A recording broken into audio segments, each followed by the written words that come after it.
السلام علیکم ورحمۃ اللہ وبرکاتہ۔ تو آج میں آپ کو فرعون اور اس کی خادمہ کا ایک واقعہ سناؤں گا جو ایمان کو تازہ کر دینے والا۔ حضور اکرم صلی اللہ علیہ وآلہ وسلم شب معراج میں بیت المقدس کی طرف جاتے ہوئے مصر کے قریب ایک مقام سے گزرے تو انہیں نہایت ہی اعلیٰ اور زبردست خوشبو ہونے لگی۔ آپ صلی اللہ علیہ وآلہ وسلم نے حضرت جبرائیل علیہ السلام سے پوچھا کہ یہ خوشبو کیسی ہے؟ جواب ملا کہ فرعون کی بیٹی کی باندی مشاطہ اور اس کی اولاد کی قبر سے آ رہی ہے۔ پھر حضرت ابراہیم علیہ السلام نے اس کا قصہ بیان کیا کہ مشاطہ کون تھی اور اس کا کیسا واقعہ ہے۔ مشاطہ فرعون کی بیٹی کی خادمہ تھی اور وہ خفیہ طور پر اسلام قبول کر چکی تھی۔ ایک دن فرعون کی لڑکی کو کنگھی کرتے ہوئے اس کے ہاتھ سے اتفاقاً کنگھی گر پڑی۔ وہ اٹھانے لگی تو اس کی زبان سے بے ساختہ بسم اللہ نکل گیا، یعنی اللہ کا نام نکل گیا۔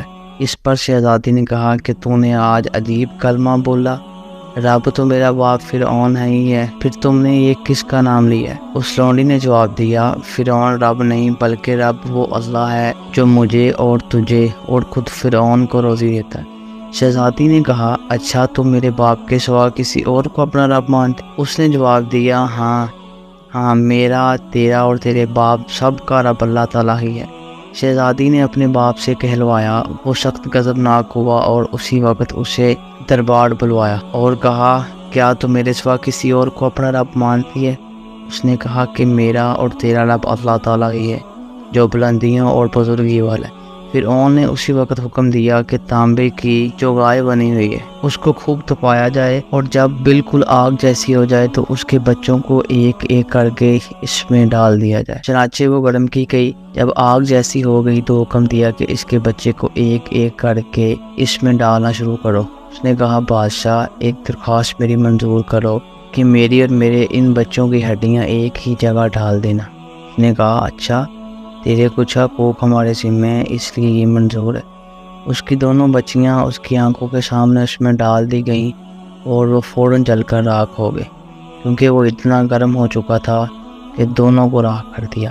پھر سب سے چھوٹے کی باری آئی جو ماں کی چھاتی سے لگا ہوا دودھ پی رہا تھا۔ فرعون کے سپاہیوں نے اسے گھسیٹا تو اس نیک بندے کی آنکھوں تلے اندھیرا چھا گیا۔ اللہ تعالیٰ نے اس بچے کو اسی وقت زبان دے دی اور اس نے کہا، آواز بلند کی، اماں جان افسوس نہ کر، اماں جان ذرا بھی پسو پیش نہ کر، حق پر جان دینا ہی سب سے بڑی نیکی ہے۔ چنانچہ انہیں صبر آ گیا، اس بچے کو بھی آگ میں ہی ڈال دیا گیا اور آخر میں بھی ان کی ماں کو اسی آگ میں جلا کر مار دیا۔ یہ خوشبو کی مہک اسی کے جنتی محل سے آ رہی ہیں۔ سبحان اللہ۔ دوستو ہمیں بھی چاہیے کہ ہمیں بھی ایمان کبھی بھی اپنا چھوڑنا نہیں چاہیے۔ حالات بدلتے رہتے ہیں، قرآن پاک میں تلک الایام نداولها بین الناس، میں لوگوں پر دن بدل کے لاتا، تو کبھی بھی اللہ تعالیٰ کی ناشکری نہیں کرنی چاہیے۔ ہمیں بھی چاہیے کہ ہر حالات میں اس کا شکر ادا کریں۔ اگر آپ کو ہماری یہ ویڈیو اچھی لگی ہے تو ویڈیو کو لائک کریں اور چینل کو بھی سبسکرائب کریں تاکہ ہر آنے والی نئی ویڈیو کا لنک آپ تک پہنچ سکے۔